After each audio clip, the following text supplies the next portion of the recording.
Assalamualaikum warahmatullahi wabarakatuh. Baraya Kisah Dua Alam. Pada hari ini kita masih di daerah Panjalu bersama sesepuh daerah Ciangkru, enggak? Cicangkru, Dusun Silahuni dengan Ki Batara Selud. Nah ini salah satu bisa disebut tokoh masyarakat ya. Nah, pada kesempatan hari ini kita akan ziarah. Kita akan ziarah ke makom Adipati Haryang Kuning. Nanti kita akan ngobrol di dalam bersama juru kunci. Kita akan berbincang-bincang sejarah tempat ini seperti apa dan awal mulanya terbentuk wilayah ini seperti apa. Kita ngobrol di sana bersama juru kunci, dipantau langsung oleh sesepuh daerah sini nih, Ki Batara Selud ya. Ki Batara Selud. Ini menurut Ki Batara Selud di tempat ini gimana? Ya, menurut saya kan di sini banyak yang jaro-jaro, ya. Kebanyakan orang tertentu. Ya. Jadi di sini tuh tidak begitu saja dipublikasikan gitu ya, tapi hanya orang-orang tertentu yang mungkin datang ke sininya tuh lewat mimpi gitu ya. Jadi ada panggilan-panggilan batin lah seperti itu. Ya, Baraya kita akan langsung jalan aja menuju makam Adipati Haryang Kuning. Nanti kita ngobrolnya di sana. Silakan.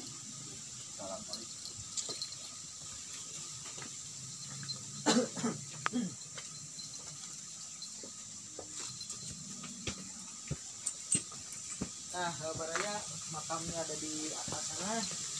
Kita jalan kaki biar lebih menikmati pemandangan, energi dan udara yang ada di sini. Jalannya kayak teraje. Tuh, mantap. Ini luar biasa sekali Baraya. Kita akan ngobrol sambil ngopi aja di sana.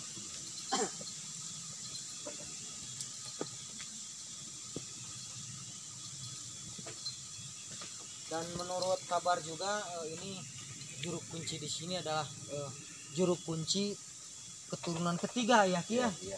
Kita akan ngobrol langsung nanti di sana. Seperti apa? Pantau terus Kisah Dua Alam.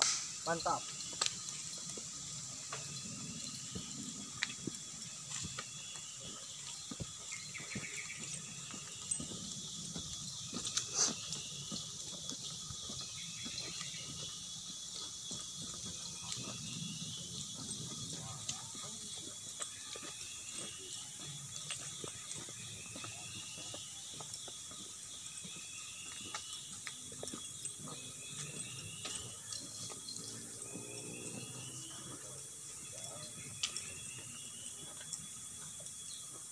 Nah Baraya, ini luar biasa sekali menjaga kebersihan tempat ini.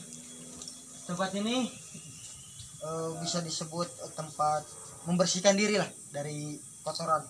Sendal, alas kaki kita copot di sini. Di tempat wudhu. Sampingnya buat buang besar bisa.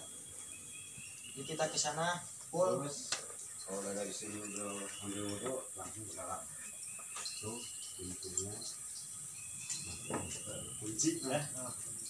Baraya, ini adalah makam dari Harumpun di sini. Ini kebetulan masih dikunci dikarenakan sedang ada keperluan dulu ya, keperluan tertentu. Kita akan tunggu dulu di sini sebentar. Setelah semuanya beres, semuanya terkondisikan, kita akan membahas sejarah yang ada di sini. Oke Baraya, terima kasih yang sudah like, share, komen, dan subscribe. Pantau terus Kisah Dua Alam dalam rangka mengungkap sejarah. Oke Baraya, ditunggu aja, kita akan ngobrol bersama juru kunci. Oke. Nah Baraya, kita sudah diperbolehkan masuk. Cuman sebelum kita masuk, kita akan buat video di luar dulu, kita keliling dulu ya, kita melihat situasi di luar. Nah ini yang sempat menjadi pembahasan unik. Ini salah satu pohon kayu lumayan besar. Uniknya di mana? Nah, ini uniknya pohon kayu ini condong ke makom ini. Tiba-tiba tumbang. Kalau menurut mengikuti gravitasi yang ada, memang harusnya jatuh ke makom ya. Nah, cuman dikarenakan di sini ada apa namanya ya, karomah mungkin lah ya, karomah. Jadi si pohon kayu ini seolah-olah tertahan dan berbalik ke sebelah sini. Ini kembali lagi ke keyakinan kita masing-masing, bahwasannya karomah atau ilmu-ilmu spiritual itu memang ada. Nah, ini kita akan berkeliling bersama Ki Batara. Oke, Ki Batara, kita berkeliling. Ini menurut Ki Batara sendiri tentang fenomena kayu tumbang ini gimana nih? Tadinya tuh jadi berdiri tumbang ini dayungnya sini ke makam keramat. Tapi secara logika kan pastinya tumpahnya ke sini. Tapi tumbangnya ke sana. Arahnya. Memang di sini luar biasa sekali ya untuk energi. Saya juga mengkhawatirkannya apa, karena di dalam banyak orang tempo ada yang jaro di mana gitu. Ini adalah salah satu keajaiban gitu ya. Tumbangnya ke sana. Bisa kita ambil hikmah di sini betapa Allah sayangnya kepada orang-orang yang bersilaturahmi. Ini salah satu bukti kekuatan dari sebuah silaturahmi. Ini luar biasa. Kita akan coba lihat ke belakangnya. Pohon-pohon yang udah ratusan tahun. Udah gede-gede. Nah, ini Baraya luar biasa sekali, ini akar ini. Gede ini. Pohonnya udah melilit kayak ular. Bagus bener kalau misalnya dikoleksi.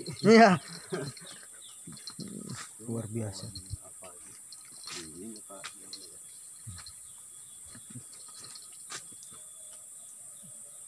Pohonnya tinggi-tinggi di sini. Dan untuk pasti kalau malam di sini orang-orang pasti ada takut kayak gitu. Iya. Karena ini gelap. minimnya cahaya gitu ya, karena minimnya cahaya, terus kondisi sekitar ini luar biasa sekali, pohonnya besar-besar. Dan untuk dari energi juga ini masih ada apa namanya, samar-samar lah gitu. Ini sejuk sekali udara di sini, luar biasa. Nah, ini belakangnya dari makom. Ini full hutan ini. Ini kan banyak orang kalau misalnya jaro bikin liwet, tenda-tenda gitu. Oh, jadi ini sengaja dijadikan untuk tempat berkemah gitu ya. Ini luar biasa Baraya. Selain kita piknik spiritual juga, kita bisa berkemah di sini ini. Tempat api unggun, kita bikin liwat di sini. Iya. Dan tempatnya juga lumayan luas. Mungkin bisa beberapa tenda, 4-5 bisa lah di sini lah. Bisa. Baraya lihat. Masih asli, udah gede-gede. Ini untuk Ki Batara sendiri mengenal tempat ini, apakah dari kecil atau memang sudah dewasa baru mengenal ini? Mengenal saya dari semenjak 15 tahun. Berarti mulai menggeluti dunia spiritual itu dari usia 15. Sekarang usia berapa tahun? Umur paling 40. Tuh 40. Waduh, lumayan lama Baraya. Nah, ini karena perjalanan spiritual itu tidak ada yang singkat ya. Tidak ada hal yang singkat untuk dunia spiritual, bahkan untuk hal lain pun tidak ada yang singkat. Semakin cepat kita mendapatkan sesuatu, ingat semakin cepat pula kita akan terjatuh. Tapi apa yang kita lakukan melalui proses yang luar biasa, maka kedudukan kita akan semakin kuat. Nah, itu Baraya, kita langsung ke depan lagi, kita ngobrol bersama Bapak Juru Kunci. Ya, itu.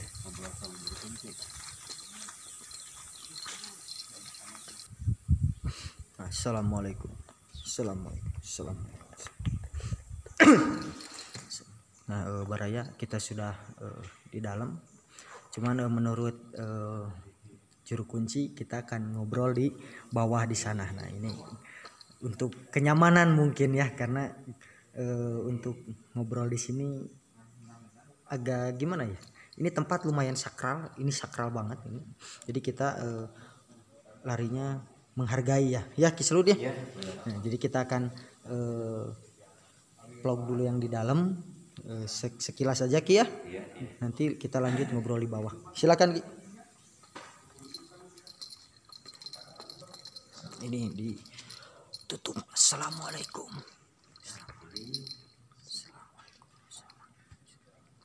Nah, Baraya, ini yang dinamakan makom apa ini? Makom Harian Kuning. Nah, ini Baraya yang menjadi apa namanya?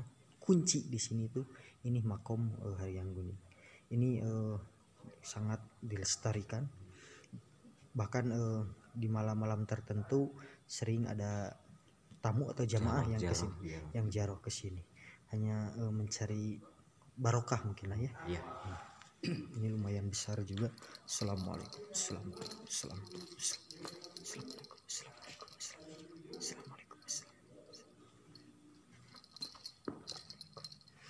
Nah, Baraya kita tidak berani untuk ngambil begitu jauh ya, karena izin dari juru kunci. Kita singkat padat aja di sini, nanti kita bahas di bawah Ki ya. Oke Baraya, kita langsung ke bawah aja, kita ngobrol di bawah bersama juru kunci. Oke. Nah Baraya, kita sudah bersama juru kunci tempat ini. Kita akan ngobrol sejarah yang ada di tempat ini. Assalamualaikum. Waalaikumsalam warahmatullahi wabarakatuh. Bisa perkenalkan diri dulu? Insyaallah, nami pribadi Mang Atoy, sebagai juru rumah pertempatan situs makbarahnya Syekh Harian Kuning, atau gelarnya di desa ini atau di tempat ini Prabu Harian Sancang Kuning bin Sang Hyang Prabu Barasura Syekh Abdul Iman. Nami pribadi Mang Atoy meneruskan sepak terjang napak tilas juru rumah atau juru kunci bersih-bersih di situs makam keramat dari almarhumah Bapak Udi Wijaya. Dan ini menurut warga juga Akang ini sebagai juru kunci ketiga ya? Turunan ketiga gitu semua. Nah ini Baraya, ini adalah juru kunci keturunan ketiga, dan memang ini turun temurun. Tidak sembarang orang bisa menjadi juru rumah atau juru kunci. Bahkan tidak sembarang orang juga bisa terjun ke dunia spiritual sebenarnya ya. Termasuk dari Ki Batara Seluruh juga dari umur 15 tahun belajar tentang hal-hal spiritual seperti ini. Ini untuk baraya-baraya yang dimanapun kalian berada, jika yang sedang belajar atau ingin menggali kemampuan-kemampuan spiritual, tidak harus tua dulu, tapi dari muda kita bangkit, kita belajar dengan sungguh-sungguh. Insya Allah tidak ada yang mustahil selama kita mau berusaha gitu.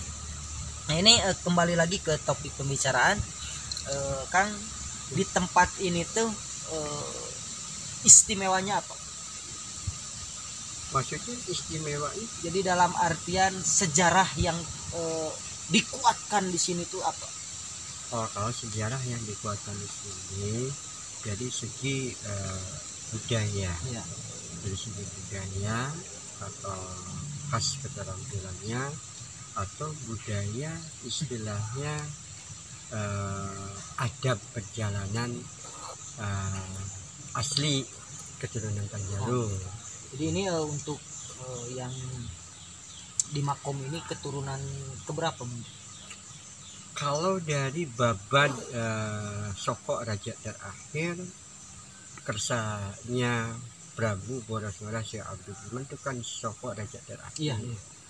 Ya mungkin beliau itu baban raja yang terakhir juga. Ini anak yang keberapa? Ke-1. Oh, nah ini Baraya Sang Hyang atau Raden Haryang Kuning. Prabu Haryang Sancang Kuning. Ini Prabu Haryang Sancang Kuning ini adalah anak pertama dari Soko Raja terakhir Kepanjaluan gitu. Iya, Prabu Boroswara. Iya, Prabu Boroswara. Nah, ini atau gelarnya Syekh Abdul Iman. Iya. Ini Baraya yang harus kita ketahui.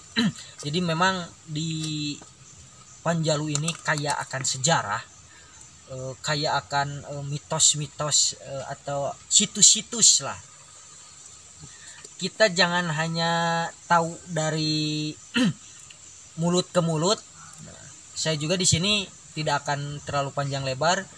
Biar yang penasaran datang aja langsung ke sini, bertemu si akangnya, ngobrol langsung. Karena sejarah ini unik. Ketika saya membahas dengan salah satu narasumber dan ngobrol lagi dengan masyarakat akan berbeda. Nah, ini yang dikhawatirkan ketika kita salah menjumpai orang, Kang ya. Iya. Jadi kita harus tepat sasaran kalau mau membahas kesejarahan suatu tempat atau suatu budaya. Nah, ini untuk budaya di sini. Saya di bawah ada poster yang bertulisan Nyangku. Nah, ini untuk Nyangku sendiri gimana menurut Pangersa? Ya kalau Nyangku itu kan budaya. Iya. Budaya dari leluhur kita. Maksudnya tuh jadi mengenang jadi peninggalan sewaktu Prabu Boroswara Syekh Abdul Iman mempunyai seorang tokoh guru. Iya. Nah, beliau menemukan sosok seorang guru. Singkat padat cerita, beliau udah dijadikan muridnya dan beliau udah disuruh pulang ke tanah Panjalu, Sunda khususnya.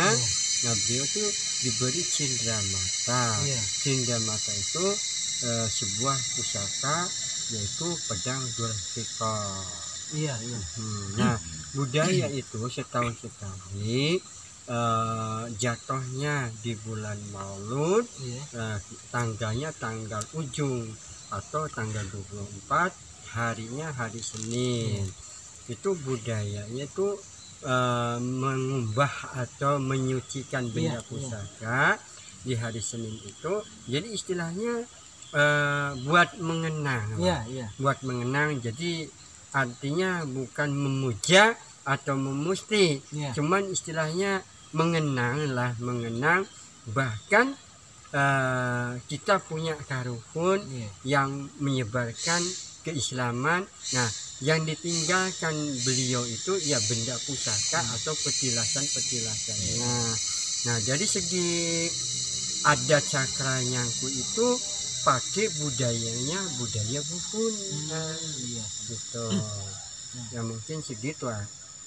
Nah, Baraya, ini unik sekali di sini. Selain dari situs-situs Panjalu, ada juga situs-situs Nyangku gitu, adat lah mungkin.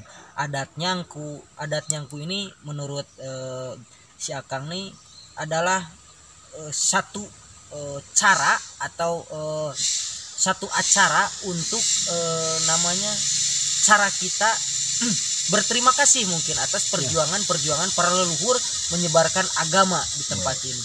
Kembali lagi untuk ritual Nyangku ini hanya sebatas mengungkap atau menghargai akan perjuangan tersebut. Kembali lagi kita hanya menghargai dan kita menjalankan adat budaya yang ada gitu. Jadi tidak ada unsur-unsur selain adat dan budaya. Ini kembali lagi ke orang Sunda ini. Orang Sunda itu harus lebih mengenal budaya sendiri ketimbang budaya-budaya yang lain. Karena ada juga seorang sepuh ngobrol dengan saya, apa itu Sunda? Sunda itu dusun, nudina jero dada. Apa yang ada di dalam dada? Mungkin nafsu kita. Jadi sebelum kita berangkat kemana saja, melangkah kemana saja, kita harus nyunda dulu, nyusun nuna jero dada. Itu nafsu mungkin ya. Nah, jadi Sunda, adat, budaya dan agama itu harus menyatu dalam satu ikatan yang kokoh, yang kuat, maka akan terbentuknya suatu organisasi yang kokoh pula. Kalau misalnya antara adat, budaya dan agama itu disatukan dan diikat dengan kekuatan yang luar biasa. Nah, ini terbentuknya kerajaan Panjalu mungkin. Kerajaan Panjalu dan makom, terus petilasan dari kerajaan Panjalu ini perjuangannya luar biasa kan. Kita tidak bisa menyepelekan akan sejarah. Nah, ini kembali lagi ke perjalanan, karena dari obrolan yang panjang kita singkatkan dan lumayan menguras energi juga. Dari pagi kita ngobrol, mengungkap sejarah yang ada di sini, luar biasa sekali. Ini anak pertama dari Soko Raja terakhir Panjalu. Nah, mungkin di lain waktu kita akan mengungkap sejarah-sejarah keturunan Panjalu yang lain. Dan kita juga akan mengungkap atau mengekspos budaya-budaya yang ada di Panjalu, karena di Panjalu ini ada namanya budaya bebegi gitu ya. Terus gemyungan. Ini gemyungan di Sumedang juga ada, di sini juga ada. Kita akan mengekspos budaya yang ada di Panjalu, khususnya budaya nyangku, budaya gemyung dan budaya bebegi. Apa itu budaya yang ada di sini? Seharusnya Panjalu sih seni budaya, keterampilan seperti kesenian, kaulinan barudak pula sok diterampilkan dina acara nyangku. Bahkan dina kesenian debus pun ada. Aya upami debus dina acara eta nyangku, debusnya ciri khasnya di daerah Cipanjalu Bahara. Nya eta di situsna Prabu Cakradewa. Prabu Cakradewa teh nya eta bapakna Prabu Borasora Syekh Abdul Imam. Tah Cakradewa eta teh nyata bapakna Prabu Borasora. Nah, di lokasi Prabu Cakradewa tempatna Desa Bahara Cipanjalu gelarna. Nah, di dinya teh senina di dinya mah keterampilanna debus. Debus. Jadi debusna eta teh dina acara nyangku sok ditampilkeun. Ada ya setiap tahun. Sebenarnya mah di Kampung Cibungur aya kesenianna, di Kampung Cicangkrung aya kesenianna. Cuma kan desa urang teh aya beberapa kampungnya. Nyata sebenarnya mah aslinya nama aya kesenian seperti nya kaulinan barudak, sebenarnya disabab geus termakan zaman. Kesenian eta teh jadi dipohokeun gitu kan. Ini baraya punah. Unik sekali di Panjalu, setiap kampung mempunyai seni tersendiri ya. Nah, ini menurut si Akang ini bukan tidak ada seni, bukan tidak ada acara-acara ritual lainnya di Panjalu ini. Yang tidak ada itu bukan seninya, tapi orang-orang yang mengungkap atau menampilkan. Kembali lagi ke kebiasaan kita, apakah kita lebih cenderung ke warisan budaya kita atau yang lain. Nah, ini tugas untuk muda-mudi kita. Sebelum kita mengenal budaya lain, kenali dulu budaya sendiri. Kenali dulu budaya sendiri, seperti apa kita tampilkan, kita tonjolkan. Kalau Tatar Sunda ini kaya akan budaya. Seperti itu Kang ya? Iya. Ini menurut juru kunci di sini itu seperti itu. Nanti next time kita akan menggali lagi atau mengungkap lagi sejarah-sejarah yang ada di Panjalu ya Ki Selud ya. Ini Ki Selud ini spesialis di tempat ini untuk jelajah malam. Jadi Ki Selud ini kalau misalnya ada tempat yang angker di daerah sini, bagiannya Ki Selud. Tapi tasawios abi nambi cariosan ini. Mangga. Nah, dia supados kita orang salah arti. Nah, ayana situs di Palitia makom keramat waliullah atau disebutnya karuhun. Nah, makbarahnya Syekh Haryang Kuning. Nah, begitu banyak syair anu ziarah di berbagai kota. Ya contoh di Tasik, Ciamis, Bandung, Garut, Cianjur, Sukabumi, Jakarta, sampai di daerah Aceh pernah ada, sampai di daerah Kamerun pernah ada, sampai di Cina pernah ada. Nah, alhamdulillah, jadi kasieuran anu jaroh kadite beki dia teh beki seueur jemaah di berbagai majelis-majelis gitu kan, taklim yang lain gitu ya. Nah, jaroh maksud tujuan anjeunna istilahnya mendatang atau menjalankan sunnah Rasul ziarah. Nah, intinya mengenang atau mendoakan. Nah, sebagian mendoakan itu, nah beliau minta keberkahan kebarokahnya karomahnya Allah Subhanahu wa taala yang diturunkan atau dititipkan kepada makbarohnya Syekh Haryang Kuning. Nah, biar kita paham atau salah arti naon sih orang jarah. Nah, sebenarnya sih jarah mah enggak ada maksud tujuan, kita menjalankan sunnah Rasul jarah dan kita mendoakan. Dari balik mendoakan kita meminta kebarokahannya kepada Allah. Gitu. Jadi budaya alhamdulillah ada atau situsnya makom waliullah leluhur yang di sini Haryang Kuning. Posisi Desa Kertamandala, Kampungnya Cibungur, Kecamatan Panjalu, Kabupaten Ciamis. Monggo ya, kita junjung tinggi adat budaya Sunda kita, atau kita mengenang perjalanan sepuh-sepuh yang dulu atau kerajaan atau wali-walinya Allah. Gitu. Sakitu pancen Kang. Hatur nuhun, hatur nuhun Ki Selud, hatur nuhun Akang. Nah, ini baraya itu adalah sepenggal informasi yang akurat, singkat, padat dan penuh makna dari sesepuh atau juru kunci tempat ini. Kembali lagi kepada kita, siapa kita, di mana kita, itu yang harus kita junjung tinggi, itu yang harus kita kejar, itu yang harus kita jaga. Oke baraya, mungkin kedepannya kita akan menggali informasi lagi tentang sejarah-sejarah lainnya, dan misalnya, dan mudah-mudahan juga kita diberikan umur yang panjang, penuh barokah, rezeki yang lancar, ya, disehatkan lahir dan batinnya, dan mudah-mudahan juga ketika nanti kita pas nyangku, kita bisa datang ke sini ya, kita bisa ngeliput ritual-ritual atau adat-adatnya yang ada di Panjalu.